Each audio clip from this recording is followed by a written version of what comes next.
Olá, amigos do Vestibulando. Tudo bem? Na aula de hoje, nós vamos tratar de questões contemporâneas na América Latina, no Oriente Médio e a desagregação do bloco socialista. Preste atenção nestas gravuras. Líderes populares da Revolução Mexicana, Emiliano Zapata e Pancho Villa. A Revolução Mexicana está relacionada com a ditadura de Porfírio Díaz, colocado no poder para proteger os interesses norte-americanos. Preste atenção no quadro. Governo de Porfírio Díaz, uma ditadura de 1876 a 1910, processo de modernização durante seu governo, ferrovias, minas, industrialização, urbanização, entrada de capitais estrangeiros e o fenômeno do crescimento do latifúndio, gerando a questão fundiária que vai ampliar a miséria camponesa.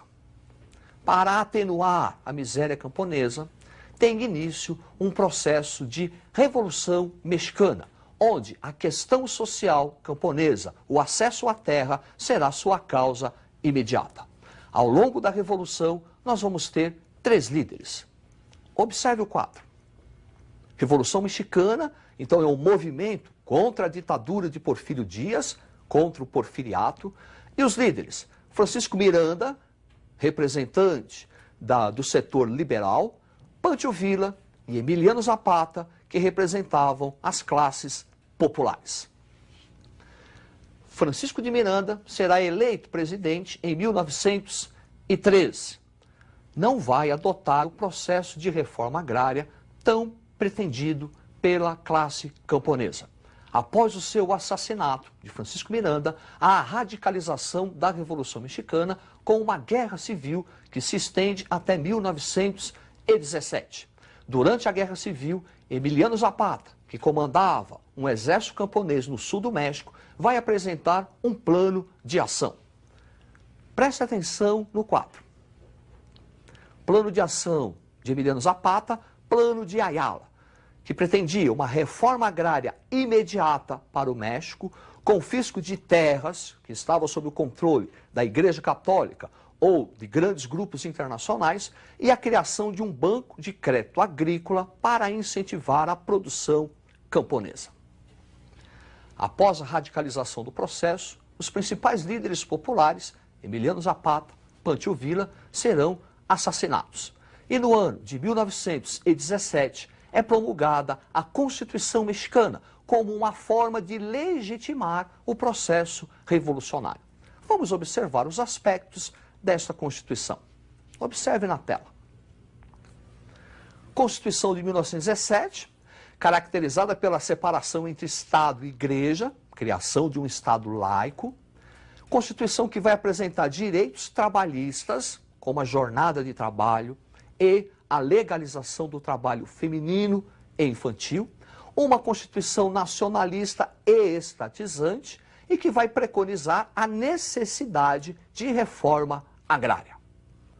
A necessidade de reforma agrária não saiu do papel, aumentando as tensões sociais, abrindo caminho para que um líder populista, Lázaro Cárdenas, ocupasse o poder.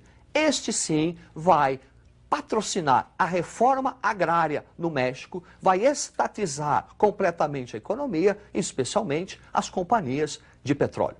A partir de Lázaro Cárdenas, as conquistas da Revolução Mexicana consolidaram-se. Preste atenção no quadro. Conquistas da Revolução Mexicana, reforma agrária, nacionalismo econômico no México, política trabalhista e industrialização.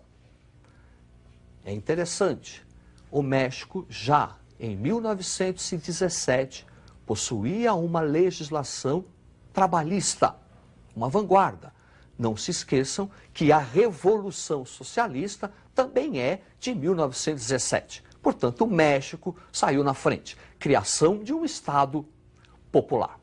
Também na América, nós vamos observar um outro processo revolucionário, que é a Revolução Cubana.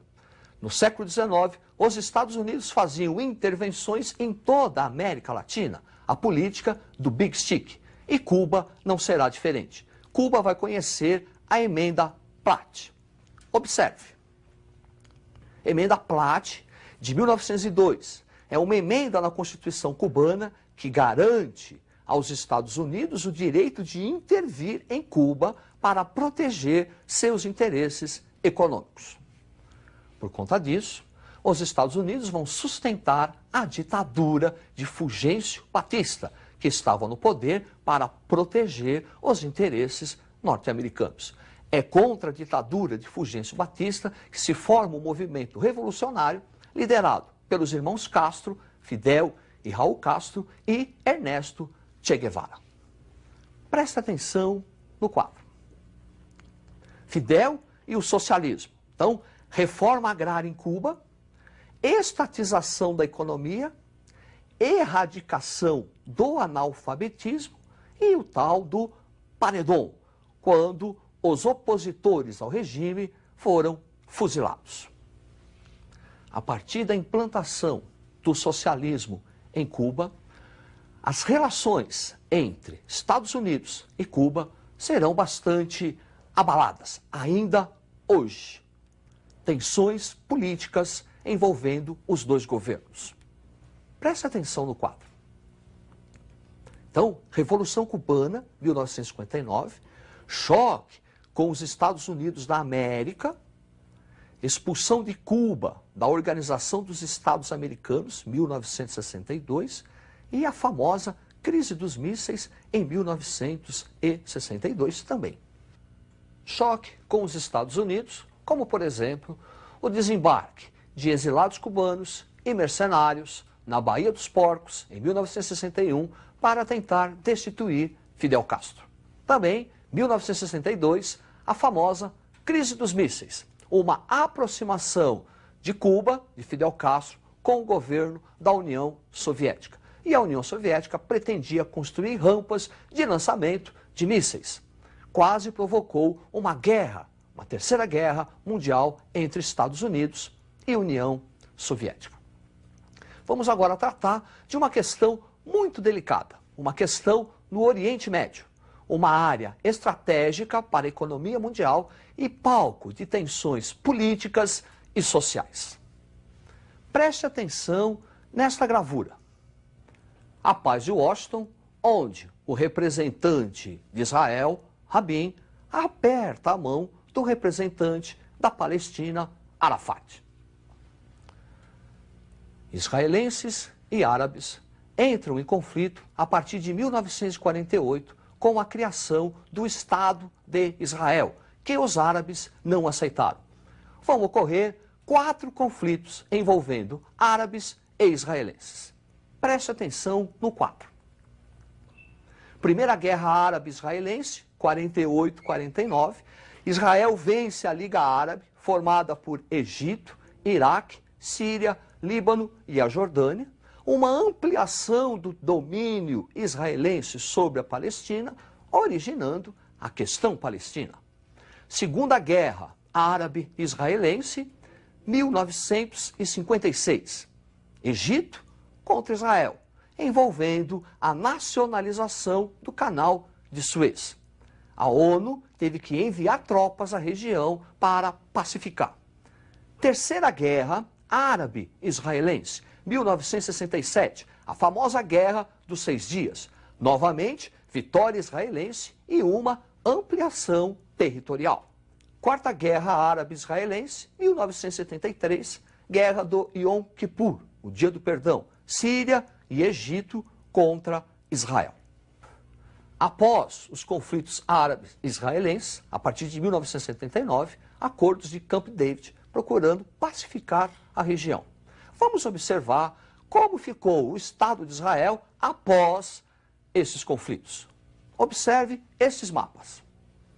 Aí está o Estado de Israel, criado em 1948, e o Estado árabe.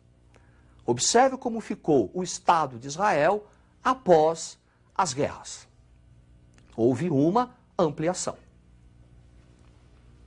E é em virtude desta ampliação de conquistas diárias em territórios palestinos que inicia-se a questão palestina. Refugiados procurando reconstruir um Estado na Palestina. Preste atenção no quadro. Então, questão palestina. 1964 é criada a Organização pela Libertação da Palestina, comandada por Yasser Arafat, onde refugiados lutam pela criação de um Estado palestino, exigindo a devolução dos territórios Cisjordânia e Gaza, ocupado durante as 4 guerras. E em 1987, início da Intifada, quer dizer, Guerra de Pedras, procurando conquistar e expulsar os israelenses dos territórios ocupados. Região tensa que torcemos para que a paz reine. E agora nós vamos tratar do processo da desagregação do bloco socialista. Preste atenção nessa gravura. Queda do Muro de Berlim, que representa a reunificação das Alemanhas, oriental e ocidental, e o início do colapso do socialismo. O colapso do socialismo está relacionado às reformas realizadas na União Soviética por Mikhail Gorbachev. Observe na tela. Governo Gorbachev, perestroika, reestruturação econômica, glasnost, transparência política. Essa reestruturação e transparência, segundo Mikhail Gorbachev, era para tornar o socialismo mais humano. Esse processo de abertura política e econômica reaviva sentimentos nacionalistas, provocando a desintegração da União Soviética e espalha um processo de democracia pelo leste europeu. Observe. Então, na Hungria, 1989, o multipartidarismo, fim do domínio do PC, Partido Comunista, e processos de privatizações. Polônia, 1989, ação do sindicato, solidariedade e reformas. Romênia, 89, revolta popular em Timisoara, que vai resultar no assassinato do líder e ditador Nicolau Ceausescu. Alemanha Oriental, queda do Muro de Berlim. E na Iugoslávia, guerra civil envolvendo lutas étnico-políticas. É isso aí. Agora, para você, meu amigo, minha amiga, que se preparou desde o começo do ano, estudou bastante, dedicou-se, fique muito calmo. Confie em você, confie em sua capacidade, que você vai realizar seus sonhos. É isso aí, tudo de bom e até a próxima.